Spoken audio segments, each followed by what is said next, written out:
Ya, Anda masih bersama kami di Bincang Halo Indonesia dan kita masih membahas tentang nasib dari mantan anggota Lavatar Edika. Oke, kita ke Pak Andi. Pak Andi ini kalau kita lihat, tadi sebelum break kita berbicara tentang mereka hijrah ke Kalimantan untuk masa depan, tadi Mbak Sinta juga bilang. Tapi satu hal yang mungkin kita catat adalah mereka tidak bisa bersosialisasi dengan masyarakat sekitar, entah mungkin karena ideologi tadi seperti Mbak Sinta bilang. Nah, kemudian mereka sekarang dibawa ke ibu kota, salah satu tempat penampungan. Nah, kira-kira apa yang dibina oleh pemerintah kepada mantan anggota Gavatar ini? Jadi konsepnya gini, mereka pertama dikembalikan ke ibu kota provinsi, jadi ada yang ke Semarang, ada yang ke Surabaya. Lalu sesuai dengan surat edaran Menteri Dalam Negeri menghimbau semua bupati, semua wali kota menjemput masing-masing anggota masyarakatnya, gitu. Lalu dibawa ke kabupaten masing-masing. Di sana kita akan memilah kelompok-kelompok yang saya sebut kelompok hilang. Kelompok hilang ini lebih mudah karena memang keluarganya sudah menunggu mencari-cari gitu loh. Kemudian ini kembali ke masyarakat. Kemudian ada kelompok juga yang sebetulnya dia masih ada rumah, masih ada tempat, masih ada keluarga, tetapi dia takut pulang karena takut dikucilkan, takut keamanan dan sebagainya. Nah, ini juga dijamin, Kapolri sudah menginstruksikan semua bahwa ini dijamin harus kita terima dan kita jamin keamanannya. Ini akan dikembalikan juga dengan jaminan. Nah, ada kelompok satu lagi yang tidak punya apa-apa, gitu ya. Kelompok saya bilang kalau sebatang kara. Nah, ini yang menjadi proses panjang yang akan kita tangani dalam tahap kita sebutnya tahap rehabilitasi, rekonstruksi. Karena ini kan tanggap darurat nih sekarang.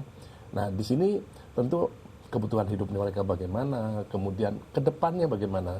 Mereka ingin ditransmigrasi. Ibu Menteri Sosial, Bu Kofifa sudah bicara juga dengan Menteri Transmigrasi, mencari kemungkinan mereka dibawa kemana nantinya kalau memang mereka sudah siap untuk diberangkatkan. Oke, tapi sejauh ini ketika mereka sudah dikembalikan, katakanlah ke ibu kota kemudian ke ibu kota masing-masing, sudah berapa banyak yang memang sudah dikembalikan ke masing-masing daerah? Jadi misalnya yang datang hari Jumat malam itu ke panti, ada 2 panti tempat DKI dan Kementerian Sosial RPTC. Di RPTC itu ada 400 malam itu hari Seninnya tinggal 150 karena sudah pulang. Nah, sekarang menyusul pelan-pelan. Nah, ini ada yang masuk lagi, nanti seperti itu lagi, dikembalikan.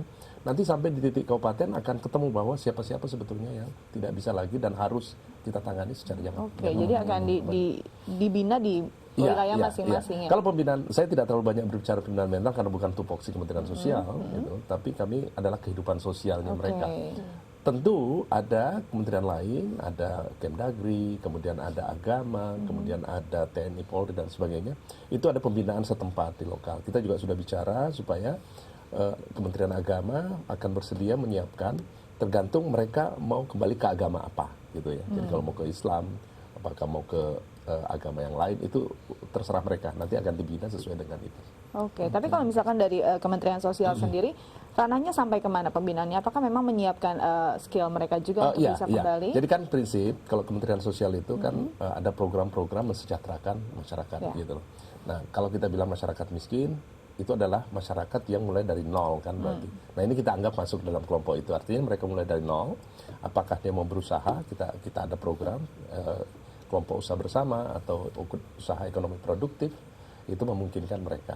Dan saya sih yakin orang-orang ini sebetulnya kalau dia mau berusaha dan ada jalan diberikan, cepat dibanding masyarakat yang biasa kita bina. Karena kita banyak sekali masyarakat yang kita bina kelompok-kelompok, itu nampak kalau ini berbeda nih, karena dia lebih skill. HP-nya saja mereka pakai gadget yang modern. Artinya berarti dia ada. Saya sampai di situ juga ada yang minta, Pak, ada ATM nggak dekat sini? Kan beda gitu loh ya. Jadi memang sebenarnya tidak dari nol sama sekali ya. Tidak. Mereka waktu berangkat juga dia bilang, saya punya kambing banyak, Pak. Ya udah saya lepas saja 7 juta gitu, saya ambil uangnya, walaupun rugi katanya, tapi ya gimana lagi, harus pergi gitu. Jadi mereka ada modal segitu. Kita ke Mbak Sinta. Mbak Sinta, ini kalau kita lihat bahwasanya mereka ini kan memang sudah dibina ya oleh Kemensos dan dikembalikan ke masing-masing daerahnya masing-masing. Nah, yang menjadi pertanyaan adalah, mungkinkah ada short term dan long term social impact-nya, efek sosial jangka pendek dan jangka panjangnya ketika mereka kembali ke masyarakat? Ya memang ada 2 hal ya. Yang pertama adalah ketika mereka datang dikembalikan gitu ya, dikembalikan ini kondisi masing-masing tadi kan sudah dijelaskan Bapak, ada tiga hal ya. Nah, ini mereka ada di mana? Tentu di situ proses rehabilitasi ya, itu tentu sangat berbeda karena ini masa ideologi ya.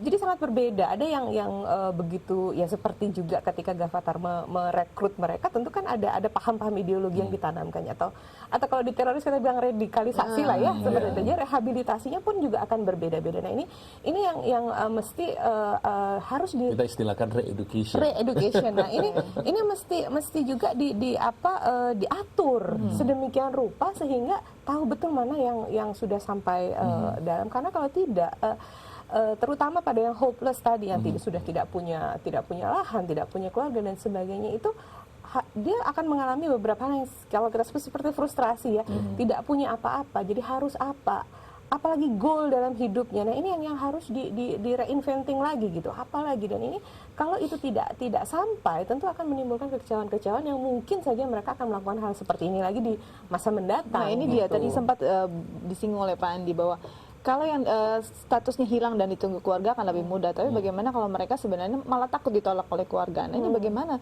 si keluarga sendiri bisa menerima kembali anggota keluarganya ya, jika dianggap orang berbeda gitu? Betul, tadi Bapak sampaikan bahwa di rehabilitasi di ibu kota provinsi ya, keluarganya juga seharusnya juga memiliki support group ya Pak ya, memiliki support group yang juga bagaimana sih menerima, dan kita juga tidak tahu background sebelumnya, apakah mereka memang meninggalkan itu karena memang punya masalah, kan juga tidak sedikit yang misalnya tidak punya pekerjaan dan sebagainya. Ada satu mungkin menarik, satu kasus yang saya ini mereka direkrut 2011. Ya.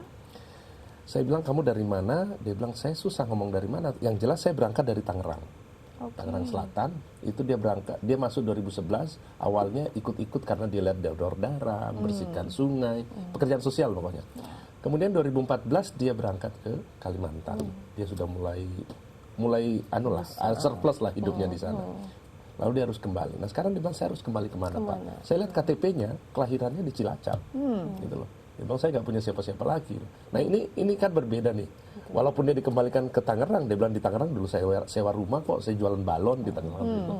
Saya ke sana karena untuk merubah kehidupan seperti tadi yang disebut. Jadi memang ini bentuk-bentuk yang memang harus punya penanganan yang sangat berbeda. Iya, jadi memang harus satu-satu kita cek itu kelompok-kelompok ini, karena nggak bisa dan proses reedukasi itu memang betul-betul harus direncanakan sehingga baik keluarga yang menerima, kalau katakan kita bilang polisi dan sebagainya, polisi itu hanya di luar, tapi sebenarnya yang berinteraksi langsung kan keluarga. Jadi memang ada pendekatan. Kemarin sebetulnya kita himbau, cuma ini karena terlalu cepat ya.